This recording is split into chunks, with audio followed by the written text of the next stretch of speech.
অঞ্জলি দেবী তার 5 বৌমাকে বরণ করে বাড়ির ভিতরে তোলে। তখন অঞ্জলি দেবীর 3 ধনী বৌমা 2 গরিব বৌমার লেহেঙ্গা দেখে বলে, একি এরা কিরকম ড্রেস পরেছে দেখ, লেহেঙ্গার দিকে তাকালেই যেন হাসি পেয়ে যাচ্ছে, দেখেই যেন মনে হচ্ছে কোথায় থেকে কুড়িয়ে নিয়ে এসেছে।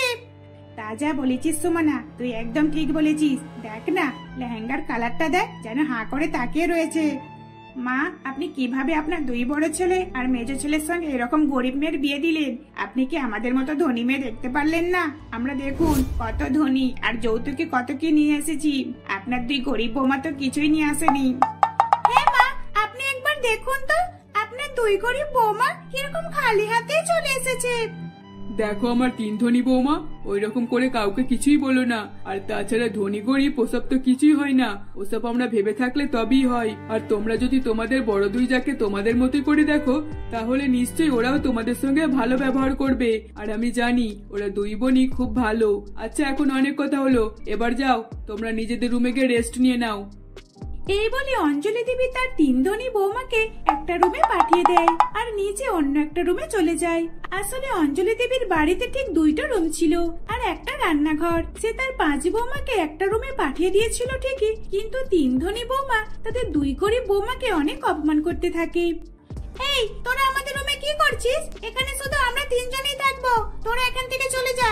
তোরা আমাদের সঙ্গে থাকলে আমরা একদমই এখানে থাকবো না, আর তোদের মতো গরিবদের সঙ্গে আমরা মোটেও রাত কাটাবো না। দেখো সুমনা, তুমি কেন আমাদেরকে ওইরকম ভাবে বলছো? আমরা গরিব বলে কি মানুষ নয়? তোমরা ধনী বলে আমাদেরকে এরকম ভাবে অপমান করবে? আর তাছাড়া মা তো আমাদের 5 বৌমাকে একটা রুমে ঘুমাতে বললো। আসলে এই বাড়িতে তো মাত্র 2টো রুম, আর তোমরা যদি আমাদেরকে বাইরে পাঠিয়ে দাও তাহলে আমরা কোথায় থাকবো বলো? দেখো, তোমরা যেতে পারো থাকবে যাও, রান্নাঘরেও তো থাকতে পারো, যাও ওখানে গিয়ে থাকো। আমাদের সঙ্গে আমরা কোনো মতে তোমাদেরকে থাকতে নেব না, ঠিক আছে? তোমরা গরিব ভিখারি, আর তোমাদের রান্নাঘরেই মানায়, এখানে আমাদের সঙ্গে একদমই মানাবে না। এইরকম ভাবে অপমান করে সুমনা আর বাকি 2 ধনী বৌমা গরিব 2 বৌমাকে রুম থেকে বার করে দেয়। তখন গরিব 2 বৌমার কিছুই করার ছিল না, তাই তারা বাধ্য হয়ে রান্নাঘরে চলে আসে আর সেখানে বিছানা করে শুয়ে পড়ে। তখন 2 গরিব বৌমা একে অপরের সঙ্গে কথা বলতে থাকে। দেখেছিস পাপিয়া, ওরা 3 জনই ধনী বলে আমাদেরকে রুম থেকে বার করে দিল। আচ্ছা, আমাদের কি রুমে শোয়ার কোনো অধিকার নেই? আমরাও তো এই বাড়ির বৌমা, তাহলে আমরা কেন রুমেতে শুতে পারি না? আমরাও একদিন ভালোভাবে শোবো, তখন ওরা দেখবে আর জ্বলবে। এখন আমিও কিছু বলবো না, আর মাকেও জানাবার কোনো প্রয়োজন নেই। আমরা 2 যাই এখন এখানেই থাকবো। এই বলেই তারা সেদিন রাত্রে রান্নাঘরে ঘুমিয়ে পড়ে। দেখতে দেখতে সকাল হয়ে যায়। সকালবেলা ঘুম থেকে উঠে তারা 2 গরিব বৌমা বাড়ির সমস্ত কিছু কাজ করে নেয়, আর তারপর শাশুড়ি মায়ের কাছে গিয়ে বলে, মা, আপনার জন্য কি খাবার বানাবো? আপনার যেটা পছন্দ আমরা 2 বৌমা আজকে সেটাই বানাবো। আপনি বলুন কি খেতে চান আপনি? বৌমা, তোমাদের যেটা ইচ্ছে করে তোমরা সেটাই বানাও। হ্যাঁ, আমার পছন্দ হলো লুচি, তরকারি, মাংস। তোমরা এগুলো যা বানাবে আমি তাই খেয়ে নেব। কিন্তু বাকি 3 ধনী বৌমাকে কেন দেখতে পাচ্ছি না? ওরা কোথায়? ও আচ্ছা আচ্ছা, ওরা এখনো ঘুম থেকে ওঠেনি, তাই তো? দাঁড়াও, ওদেরকেও তো ডাকতে হবে। এই বলে অম্বেষা দেবী 3 ধনী বৌমার রুমের সামনে গিয়ে ডাকাডাকি করতে থাকে। বৌমা, বৌমা, কি হলো? তোমরা এখনো কেন উঠছো না? কটা বাজে দেখেছো? আজকে তোমাদের প্রথম রান্না করার পালা। তোমরা তো আজকে প্রথম রান্না করবে, আর আজকে তোমরা এত দেরি করে উঠলে হয়? এই বলে অম্বেষা দেবী তার 3 ধনী বৌমাকে জাগিয়ে দেয়। তারপর তার 3 ধনী বৌমা ফ্রেশ হয়ে বাইরে এসে শাশুড়ি মাকে জিজ্ঞাসা করে, মা, আজকে কি খাবার বানাবো আপনার জন্য? আসলে আমরা শুনেছিলাম তো বাড়ির সকলে পছন্দ মতো আজকে খাবার বানাতে হয়, তাই আপনার জন্য আজকে কি বানাবো? দেখো আমার 3 ধনী বৌমা, তোমরা আমাকে যা বানিয়ে খাওয়াবে আমি সেটাই খেয়ে নেব। কিন্তু দেখো যেন আবার উল্টো পাল্টা কিছু বানিয়ে নিয়ে চলে এসো না। আমাকে মাছ, মাংস, ভাত, ডাল যা দেবে আমি তাই খাবো। শাশুড়ি মায়ের কথা মতো তার 5 বৌমা রান্নাঘরে আসে এবং বাকি 3 বৌমা 2 বৌমাকে বলে, দেখো আমাদের রান্না করা হয়ে গেলে তারপরে তোমরা রান্না করবে। আমাদের প্রচন্ড গরম হচ্ছে, এখানে আমরা বেশিক্ষণ থাকতে পারবো না, তাই আমরা কিছু একটা যাই হোক বানিয়ে মাকে খাইয়ে দেব। ভালো মন্দ বেশি বেশি খাবার বানানো আমাদের পক্ষে সম্ভব নয়, এত গরম সহ্য করে আমরা একদমই খাবার বানাতে পারবো না। এই আমি বরং ম্যাগি বানিয়ে নিচ্ছি, আর তোরা 2 জনে একটা যাই হোক ছোটখাটো একটা বানিয়ে নে, যেটা খুব কম সময়ের মধ্যে হয়ে যাবে। এই বলে তারা 3 বৌমা একজন ম্যাগি, একজন পাস্তা আর একজন চাউমিন বানিয়ে শাশুড়ি মায়ের কাছে নিয়ে চলে যায়। আর এদিকে বাকি দুই গরিব বৌমা রান্না করতে থাকে। তার শাশুড়ি মায়ের পছন্দ মতো রান্না করে। অত গরম সহ্য করেও তারা রান্না করে সুস্বাদু খাবার রান্না করতে থাকে। আর এদিকে চাইনিজ খাবার খেয়ে শাশুড়ি মা অম্বেসা দেবী প্রচন্ড রেগে যায়। এ কি বৌমা, তোমরা এসব কি খাবার বানিয়ে নিয়ে এসেছো?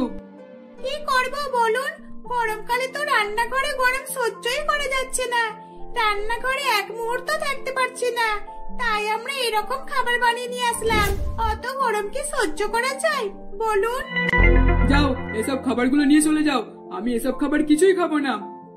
এই বলে অম্বেসা দেবী তার তিন ধনী বৌমার খাবার সরিয়ে দেয়। তারপর দেখে যে বাকি দুই গরিব বৌমা অম্বেসা দেবীর পছন্দ মতো খাবার নিয়ে আসছে। সেই খাবারগুলো দেখে অম্বেসা দেবী অনেকই খুশি হয় এবং খুবই তৃপ্তির সঙ্গে সেই খাবারগুলো পেট ভরে খেয়ে নেয়। আর বাকি দুই গরিব বৌমাকে বলে, খুবই সুস্বাদু হয়েছে বৌমা, তোমাদের দুইজনের হাতের খাবার আমার অনেক পছন্দ হয়েছে। দেখো আমার তিন ধনী বৌমা, এদেরকে দেখে তোমরা কিছু শেখো। তোমাদের মতো কুড়ে নয়, খুব কম সময়ে খাবার বানিয়ে নিয়ে চলে আসলে। আর এদিকে আমার দুই গরিব বৌমাকে দেখো, অত গরমে আমার জন্য গরম সহ্য করে খাবার বানিয়েছে। অম্বেসা দেবীর মুখে এই কথা শুনে তিন ধনী বৌমা রাগ হয়ে যায়। তারপর তারা তিনজনে নিজেদের রুমে চলে যায়। কিছুক্ষণ পর প্রচন্ড গরম হওয়ার কারণে তারা তিনজনে মিলে বাথরুমে স্নান করতে ঢুকে পড়ে। এই, এখন আমরা কেউই বাইরে বেরোবো না। যতক্ষণ না ট্যাঙ্কের জল শেষ হচ্ছে ততক্ষণ আমরা তিনজনে কেউই বার হবো না। দেখ, আমরা যদি বাইরে বেরিয়ে পড়ি তাহলে ওরা দুই বৌমা আমাদের থেকেও ভালো করে স্নান করে নেবে, আর আমরা তিনজনই ওদেরকে কোনোভাবে স্নান করতে দেব না। ওরা খুবই প্রশংসা শুনছিল, তাই না? এবার বুঝবে গরমে দাঁড়িয়ে থাকতে কতটা কষ্ট হয়। এদিকে সুমন আর বাকি দুই ধনী বৌমা খুবই মজা করে স্নান করছিল। অন্যদিকে দুই গরিব বৌমা দাঁড়িয়ে দাঁড়িয়ে দরজা ঠুকে চলছিল, কিন্তু তাদের দুই বৌমার কথা তিনজনে মিলে কেউই কোনো সাড়া শব্দ দিচ্ছিল না। প্রায় কয়েক ঘন্টা কেটে যায়। তারপর ট্যাঙ্কির জল শেষ হয়ে যায়, আর তারপর তারা তিন ধনী বৌমা বাথরুম থেকে বাইরে বার হয়। আসলে দেখো না, বাথরুমে জল শেষ হয়ে গেছে। আমরা একটু শান্তিভাবে স্নানও করতে পারলাম না। দেখো, এবার তোমরা কিসে স্নান করবে? এই বলে সুমন আর বাকি দুই ধনী বৌমা সেখান থেকে চলে যায়। ট্যাঙ্কির জল শেষ হয়ে গেছে শুনে বাকি দুই গরিব বৌমা চিন্তায় পড়ে যায়। তারা প্রচন্ড পরিমাণে ঘেমে গিয়েছিল, শাড়িটা পুরো ভিজে গিয়েছিল। ওই রকম অবস্থায় তারা কিভাবে থাকতো? তাই তারা প্রতিবেশীর কাছ থেকে এক বালতি জল চেয়ে নিয়ে আসে, আর সেই জলেতে তারা দুই গরিব বৌমা স্নান করে নেয়। এইভাবেই দেখতে দেখতে আরো বেশ কিছুদিন অতিবাহিত হয়ে যায়। এমনই একদিন অম্বেসা দেবী তার দুই গরিব বৌমার কষ্ট বুঝতে পেরে একটা এসি কিনে নিয়ে আসে, আর সেই এসিটা নিজের রুমে লাগিয়ে নেয়। আর দুই গরিব বৌমাকে বলে, দেখো বৌমা, আমি রুমে এসি লাগিয়ে দিয়েছি। এবার থেকে এখন এখানেই তোমরা থাকবে। তোমাদের রান্নাঘরে শোবার আর কোনো প্রয়োজন নেই, ঠিক আছে? কিন্তু মা, আমরা এভাবে এত বড় রুমে দুইজন থাকবো? না না, এটা কোনোভাবেই আমরা মানতে পারবো না। দেখুন মা, আপনি এত গরমে বাইরে থাকবেন, এটা তো আমরা কোনোভাবেই দেখতে পারবো না। আমরা শান্তিভাবে ঘুমাবো, আর আপনি বাইরে গরম সহ্য করবেন। আপনিও আমাদের কাছে এখানে থাকবেন। শাশুড়ি মা দুই গরিব বৌমাকে এসিড হাওয়া খাওয়াচ্ছিল দেখে তাদের তিন ধনীর বৌমা খুবই হিংসা হচ্ছিল, আর তখন তারা নিজেদের ভুল বুঝতে পারছিল। দেখেছিস, যদি আমরা ওদের সঙ্গে ভালো ব্যবহার করতাম আর আমরাও যদি শাশুড়ি মাকে খুশি করতে পারতাম, তাহলে হয়তো শাশুড়ি মা আমাদেরও রুমে একটা এসি লাগিয়ে দিত। সত্যি, এখানে তো আমাদেরই দোষ, আমাদেরই ভুল হয়েছে। চল, এবার আমরা তিনজনে মায়ের কাছে গিয়ে ক্ষমা চেয়ে নিই। এইভাবে তিন ধনী বৌমা শাশুড়ি মা এবং দুই গরিব বৌমার কাছে ক্ষমা চেয়ে নেয়। সেদিনের পর থেকে তারা পাঁচ জায় মিলে হাসি খুশিতে শাশুড়ি মাকে নিয়ে বসবাস করতে থাকে। বড় বৌমা, আমি ছোট খোকার জন্য একটা ভালো পাত্রী দেখেছি। এই দেখো, এই পাত্রীটাকে আমার খুব পছন্দ হয়েছে। এবার তুমি দেখো তোমার কেমন লাগছে বলো। হ্যাঁ মা, মেয়েটাকে তো দেখতে খুবই সুন্দর। আপনার ঠিক যেমনটা পছন্দ ছিল তেমনটাই পেয়েছেন। আপনি তো সবসময় বলতেন আপনার ছোট খোকার জন্য আপনি সুন্দরী ফর্সা মেয়ে নেবেন, আর দেখুন আপনি ঠিক তেমনটাই পেয়ে গেলেন। হ্যাঁ বৌমা, আমি তো সবসময় এটাই চাইতাম, যেন আমার দুটো বৌমাই ফর্সা আর সুন্দরী হোক। তাই কাল যখন আমি ঘটক মশাইয়ের কাছে গেলাম তখন ঘটক মশাই এই পাত্রীটার ছবি আমাকে দেখালো। সঙ্গে সঙ্গে দেখা মাত্রই আমি পছন্দ করে ফেললাম। তাই আমি বলেই এসেছি বিয়ের কথাবার্তা আগে বাড়ানোর জন্য।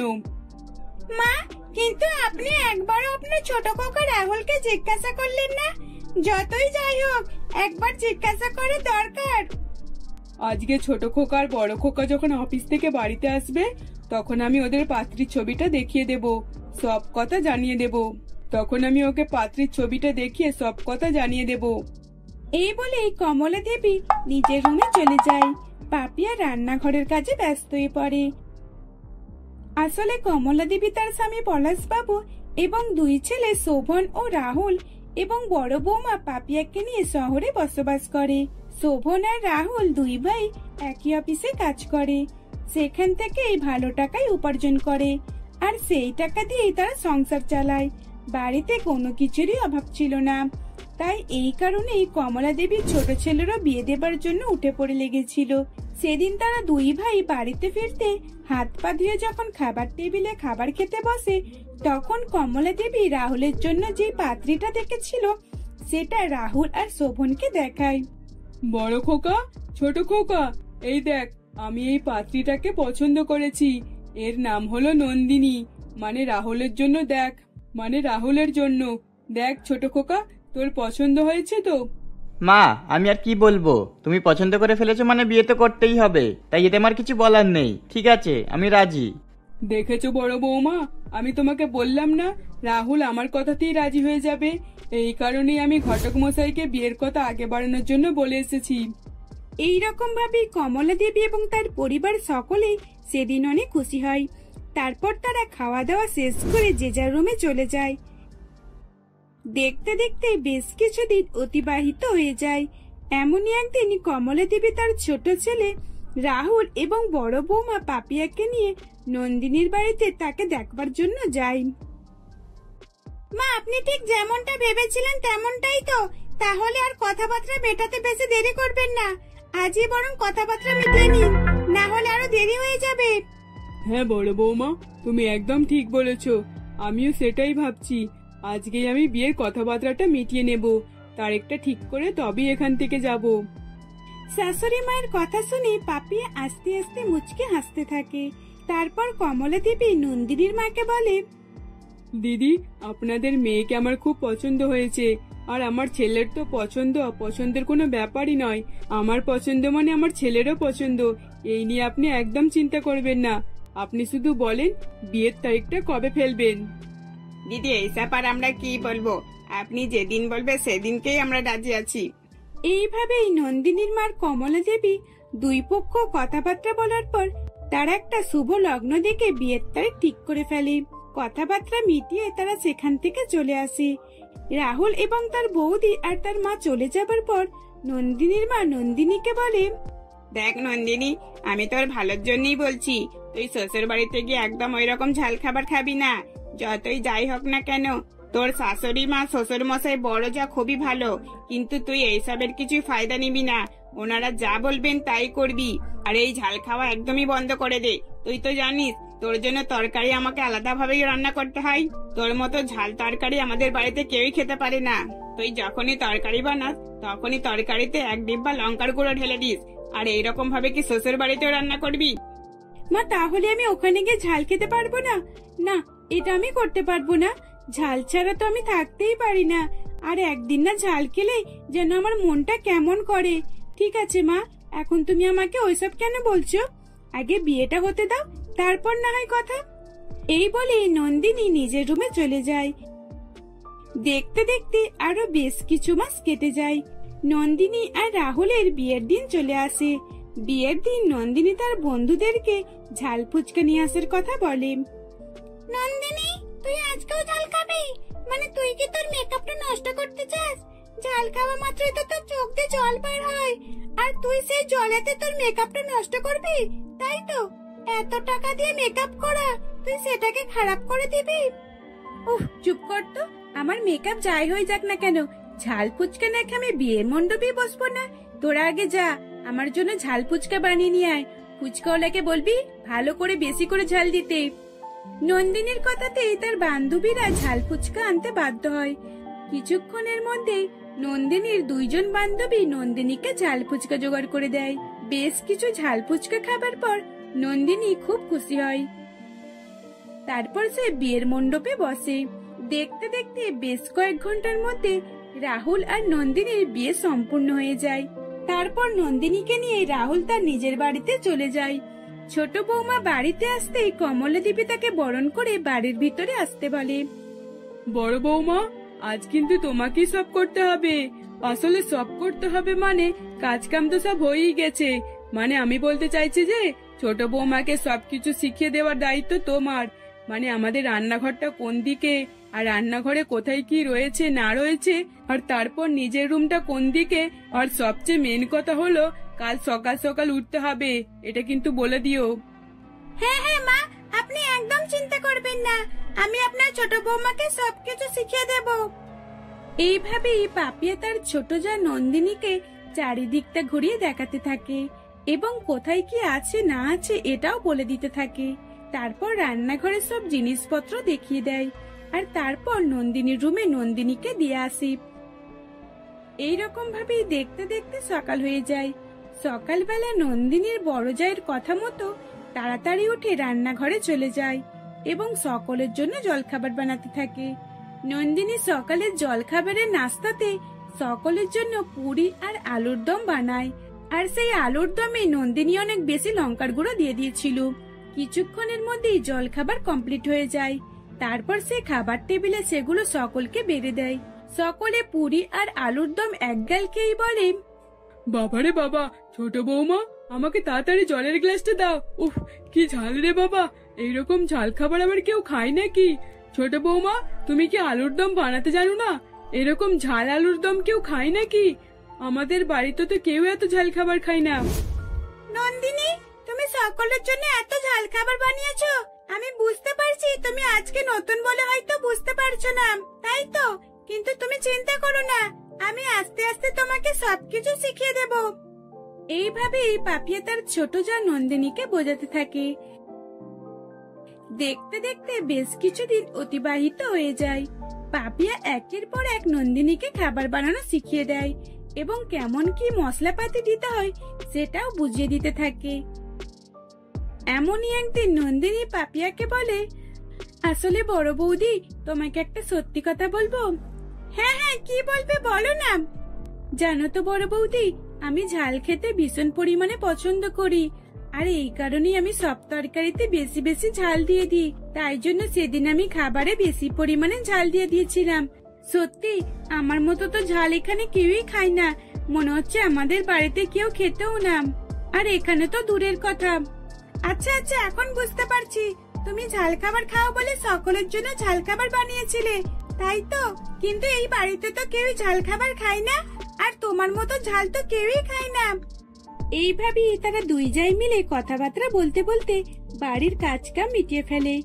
তারপর পাপিয়া নিজের রুমে চলে যায় এবং নন্দিনী রাহুল অফিস থেকে বাড়িতে ফেরার সময় হয়ে আসছে দেখে নন্দিনী সাথে সাথে রাহুলকে ফোন করে বলে, রাহুল বলছি শোনো না, আমার জন্য ঝাল ফুচকা নিয়ে আসবে তো, অনেক বেশি ঝাল। ফুচকলাকে বলবে ওনার কাছে যত লঙ্কা আছে সবটাই যেন দিয়ে দেয়, এইরকম ঝাল ফুচকা নিয়ে আসবে। নন্দিনী, তোমার কি মাথা খারাপ হয়ে গেছে? তুমি এত ঝাল কেন খাবে? তোমাকে যেটা বলছি সেটা শোনো, না হলে কিন্তু খুব খারাপ হয়ে যাবে। নন্দিনীর কথাতে রাহুল ঝাল ফুচকা নিয়ে আসতে বাধ্য হয়। রাহুল ঝাল ফুচকা নিয়ে নিজের রুমে চলে যায়। তখন নন্দিনীকে ঝাল ফুচকা দেখায়। নন্দিনী ঝাল ফুচকা দেখে অনেকই খুশি হয় এবং সে সাথে সাথে তখনই খাওয়া শুরু করে দেয়। ঝালের কারণে রাহুলের চোখে জল চলে এসেছিল এবং সে নন্দিনীকে বারণ করে যাচ্ছিল, কিন্তু নন্দিনী একের পর এক ঝাল ফুচকা খেয়েই চলেছিল। সেদিন নন্দিনীর কিছুই হয় না। পরের দিন নন্দিনী অনেক উল্টোপাল্টা ঝাল খাবার খেয়ে নিয়েছিল। এর ফলে নন্দিনীর পেটের ব্যথা হতে শুরু করে। বাবারে বাবা, আজ তো আমি বিছানা থেকে উঠতেই পারছি না। বড় বৌদি একবার এদিকে এসো। হ্যাঁ নন্দিনী, বলো, তুমি আমাকে ডাকছিলে, কিন্তু কি হয়েছে আজ তোমার? তুমি এখনো উঠছো না, কি ব্যাপার? বড় বৌদি, আজ আমার পেটে খুবই ব্যথা করছে, আসলে আজকে সকাল থেকে আমি অনেক ঝাল খাবার খেয়ে নিয়েছি, আর এই ঝালের কারণে পেটটা যেন জ্বলে জ্বলে উঠছে। তুমি কিছু একটা করো। নন্দিনীর কথা শুনি পাপিয়া নন্দিনীকে তাড়াতাড়ি একটা পাশের হসপিটালে নিয়ে যায় এবং সঙ্গে সঙ্গে কিছু ডক্টর ম্যাডাম পাপিয়ার কথা মতো নন্দিনীকে চেক আপ করে। তারপর সেদিন পাপিয়াকে কিছু ওষুধপালা দিয়ে এবং ঝাল খাবার খেতে বারণ করে ছেড়ে দেয়। সেদিনের পর থেকে নন্দিনী শ্বশুর বাড়ির সকলের কথা মতোই চলতো, আর বেশি ঝাল খাবার খেত না, কম কমই খেত। এইরকম ভাবেই তারা হাসি খুশিতে দিন কাটাতে লাগলো।